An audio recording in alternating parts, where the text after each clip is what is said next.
नमस्कार आपण मानक मो चैनल को पुणी थर स्वागत। मु आपको आज चिंगुड़ी गोटे बहुत सुंदर गोटे बेसर करके देखेबी। चिंगुड़ी बेसर नॉर्मली गाँ गहली परिया पड़क हुए किंतु मुझे परिया टोटाली पकईनी खाली चिंगुड़ी करुँची दैट भी चिलिका चिंगुड़ी बागदा चिंगुड़ी आनी करुँची। प्रथम कौन जो चिंगुड़ी आने चोपा छड़ेबेनि केवल लांज पाट छड़ेबे आ मुहर केवल से जो निश पाटा तार काटे से चिंगुड़ी टी चोपा रही भल से भाजी हम आ भल टेस्ट भी आसो। तो खाइला बेले तो छड़े खार बट टेस्ट पाई ना चिंगुड़ी चोपा निहाती रहा दरकार। तो चिंगुड़ी नॉर्मली मुझे 250 आनी तार टे लुण हलदी आउ टे नाकु लंका गुंड पकईकि भलसे गोले देवे। यार कौन ना ये सब चिंगुड़ी टे आप हलदी भाग अधिक दरकार कारण जेहेतु चोपा लगी ना हलदी टे नाकु अधिक लगे दरकार। आपको टोटाली गोले देकी रखिदेवे जमी नॉर्मली आम चिंगुड़ी भजा करुचे आमको से टाइप भाजबार अच्छे। बट ताप कौन कौन करार अच्छे नॉर्मल बेसर आमको पियाज सफिशिएंट क्वांटिटी नवार अच्छे और 2टा टमाटर नवा अच्छे कारण टे खटा अंश दरकार टी खटा लगे जेहतु छोट टमाटर था मुझे गोटे टमाटर नहीं लास्ट को मुझे आंबुल पकेबी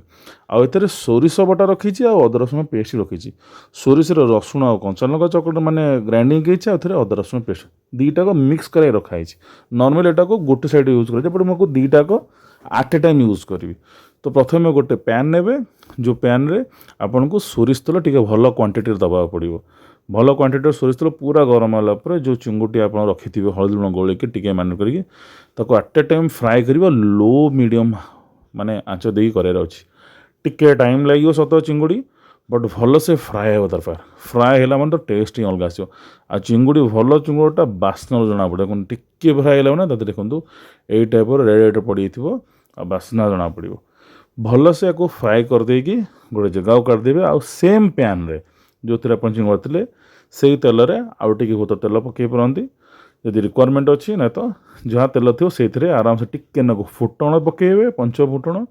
टिके सुखीला लंका तादे आप पियाज पकईदेवे जिते कहते आप मैक्सीम करना मुझे 250 चिंगुड़ी पाखापाखि बड़ बड़ 2टा पियाज काटी आपको पूरा चुन चुन कर काटी मुझे हाफ फ्राए कर मन रखिए फुल फ्राए करार नहीं आमको हाफ फ्राए कर अच्छी हल्का टिके फ्राए करदे। मन रखिए ये जो चिंगुड़ी तक लुण के फास्ट रू पकईबेनि लुण टिके लेट्रे पकईबे जिते लेट हो पारे आउ जो मसला रखी टिके पियाज जरला अदा रसुण पेस्ट आउ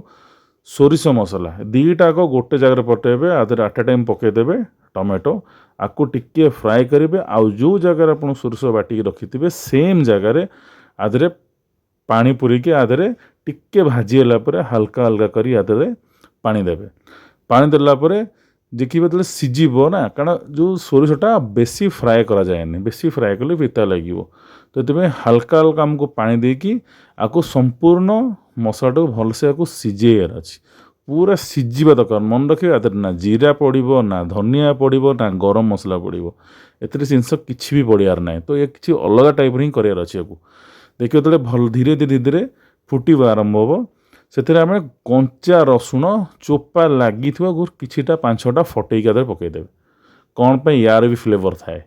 तो या फ्लेवर ही भल तो खाइबे ना चकुड़ी खायार अच्छे तक खेल आदि मुझे काश्मीर चिली टे दूसरी आउ काश्मीर चिली पकई सारापर झोलर साइज देखिकी मु देवी लुण लुण पकई सारापर भल से आपको गोलैदेवे गोल सारापर फुटिला आदि पकईबे चिंगुड़ी चिंगुड़ी तक भल से फुटिया छाड़िए कम से कम 10 मिनिट्स कारण जो भाजी थी से बहुत टाण हो जाइए आपको से झोल गुड़ाक भितर पशि सफ्टनेस आने आमको 10 मिनिट समय दरकार भाजी रेडी होला देखिए केते सुंदर रही देखो केते ग्रेवी रही बढ़िया मात्रा के आउ हाफ फ्राए पियाज रही मन रखिए आपको आधे कौन प्रकार गरम मसला पकड़ ना लास्ट को गोटे छोटिया आंबुलटे रखी मुझे आंबुल चोपा खंडे रखी कारण बहुत खटा हो ना टिके ना पकईबे 2 मिनिट भर आपको काढ़ियार अच्छे बस 2 मिनिट ओनली 2 मिनिट रे काढ़ी आपको सर्व करी खाइबे देखिए टेस्ट पूरा अलग आसो।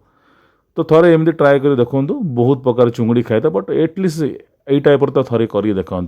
चुंगुड़ी तो बहुत बड़ा लगुच आदि रसुण रसुण जो पड़ी ना रसुण भी जो गोटा रसुण पड़े आपको चोपा छड़े से चकुड़ी खाए तो टेस्ट जापर कौड़ा लगे रोचे आशा कर वीडियो भल लगे जो मैं सब्सक्राइब करते निश्चय सब्सक्राइब करूँ।